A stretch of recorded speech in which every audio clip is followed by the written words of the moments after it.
Hello hi, this is Tauqeer Bojani from Temptation Real Estate and आज का जो मेरा वीडियो का पर्पस है वो बेसिकली दो चीज़ें हैं जिन पे मैं आपको बताना चाहूँगा। नंबर वन, हम आपको बताएंगे कि क्या प्रोसेस होता है टर्किश पासपोर्ट का, किस तरीके से कौन से डॉक्यूमेंट्स रिक्वायर्ड है, किस तरीके से ट्रैवल करते हैं और क्या क्या प्रोसेस होता है डे वाइज।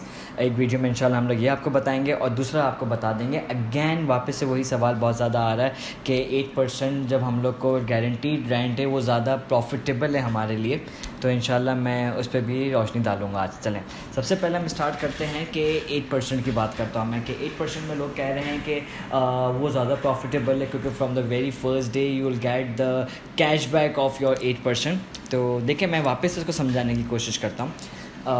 प्रॉपर्टी हमेशा ली जाती है मार्केट वैल्यू के हिसाब से। Is that clear?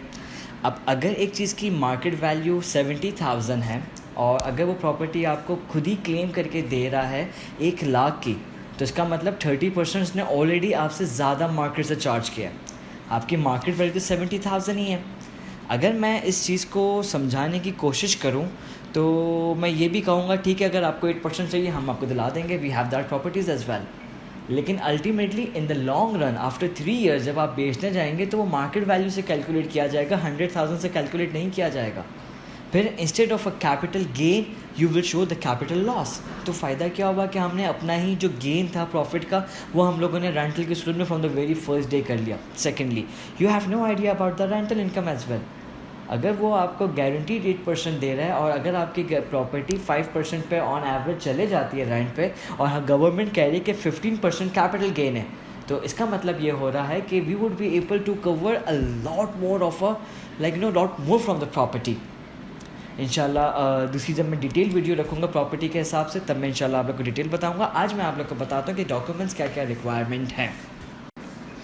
चलें जनाब, अब हम बात करते हैं कि क्या क्या स्टेप्स होंगे हमारे सिटीज़नशिप के लिए। तो बेसिकली मुझे आप लोग के सिर्फ 3 दिन चाहिए टर्की के अंदर।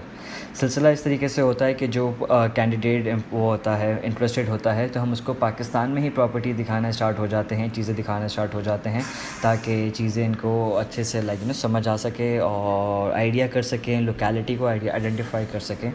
फिर जैसे ही वो टर्की जाएंगे तो सबसे पहले हमारी टीम वहाँ पे आपको रिसीव करेगी इंशाल्लाह और आपको होटल में ट्रांसफ़र करने के बाद आपको ले जाएगी साथ, ताकि हम डॉक्यूमेंट जो रिक्वायर्ड है इसमें टैक्स नंबर होता है, बैंक अकाउंट खोलना होता है और नोटरी प्रोसीजर होता है प्रॉपर, तो हम लोग वो करवा देंगे इंशाल्लाह। वो हमारी ऑफ़िस में ही हो जाएगा, तो वो आप लोग को इतने पैनिक की बात नहीं है, ठीक है। फिर हमने जो प्रॉपर्टी पसंद की थी, जो पाकिस्तान में की थी, हम फ़िज़िकली जाएंगे, एक सुन्नत तरीका है उसको फुलफ़िल करेंगे और हम लोग देख के तरीका हमें समझ में आ जाएगी, प्रॉपर्टी एरिया समझ में आ जाएगा, तो हम उस प्रॉपर्टी का $2,000 के आसपास उसको टोकन दे देंगे। फिर उसके बाद उस बेसिस के ऊपर हमें वो डॉक्यूमेंटेशन स्टार्ट हो जाएगी, जिस डॉक्यूमेंट्स के ऊपर हम लोग हमारी चीज़ें सारी तैयार करके हो जाएगा। टर्की के अंदर एक ये होता है कि एक्सपर्टीज़ एक एवैल्यूएशन होता है बेसिकली जो थर्ड पार्टी गवर्नमेंट की होती है और वो आके एनालाइज़ करती है कि उस प्रॉपर्टी की कीमत क्या होनी चाहिए, तो ये हमारी टीम आपको वो भी अरेंज कर देगी। फिर जैसे ही हो जाएगा, आप पाकिस्तान से कुछ डॉक्यूमेंट्स लेके गए होंगे, वो मैं आपको बताता हूँ। स्टेप नंबर 2 में स्टेप नंबर 3 आप चेक करें तो आपको नज़र आएगा प्रिपेयर्ड डॉक्यूमेंट्स। FRC वीज़ा के लिए रिक्वायर्ड होता है, बर्थ सर्टिफिकेट वीज़ा के लिए रिक्वायर्ड होता है, मैरिज सर्टिफिकेट वीज़ा के लिए रिक्वायर्ड होता है, power of attorney from wife, क्योंकि जब हम फैमिली वीज़ा अप्लाई करेंगे, पासपोर्ट अप्लाई करेंगे तो हमें वाइफ का भी पावर ऑफ अटॉर्नी चाहिए होगी, पासपोर्ट कॉपीज़ ऑल एप्लीकेंट्स की।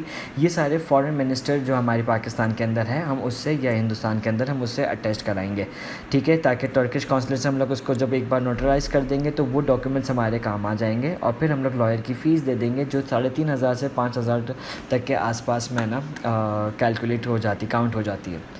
फिर जैसे ही आपका सारी पेमेंट हो गई, आपका सब चीज़ें हो गई, अब हम लोग करेंगे डॉक्यूमेंट्स को सरेंडर। वो किस तरीके से होता है कि हमें 3 इयर्स का नो सेल एग्रीमेंट साइन करना होगा कस्टमर के बिहाफ पे टर्किश गवर्नमेंट के लिए कि इन 3 साल तक हम प्रॉपर्टी को सेल नहीं कर सकते। हाँ, हम लोग गेन कर सकते हैं, हम लोग इसके अंदर कैपिटल गेन कर सकते हैं, हम इसके अंदर रेवेन्यू जो हम लोग को टेक करना है वो हम कर सकते हैं, लेकिन हम प्रॉपर्टी को बेच नहीं सकते। और इसके बाद फिर हमारे पास डीड्स आ जाती है, टापू मिल जाएगा हमें और फिर हमारे पास सब चीज़ें कंप्लीट हो जाती है। अच्छा, ये एक गिमिक है, एक मिथ है, एक स्कैम है कि 90 डेज़ में पासपोर्ट मिल जाता है। बेसिकली 90 डेज़ के अंदर आपके पासपोर्ट के डॉक्यूमेंट्स मिल जाते हैं, आपको रेसिडेंस कार्ड मिल जाता है। लेकिन पासपोर्ट जब इसकी आपका डॉक्यूमेंटेशन का ये काम कंप्लीट हो जाएगा, उसके बाद 3 मंथ टू 4 मंथ्स और रिक्वायर्ड है। तो total is a process of 6 to 7 months, ये आप जहन में रखिएगा to be on safe side.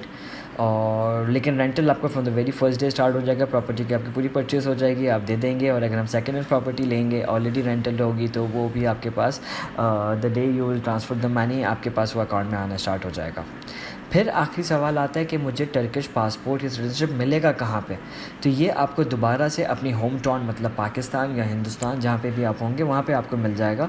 इसके अंदर ये है कि आपको टर्किश कौंसलर जाना होगा, फिंगरप्रिंट्स देने होंगे और फिर उसके बाद आपको पासपोर्ट मिल जाएगा इंशाल्लाह ताला।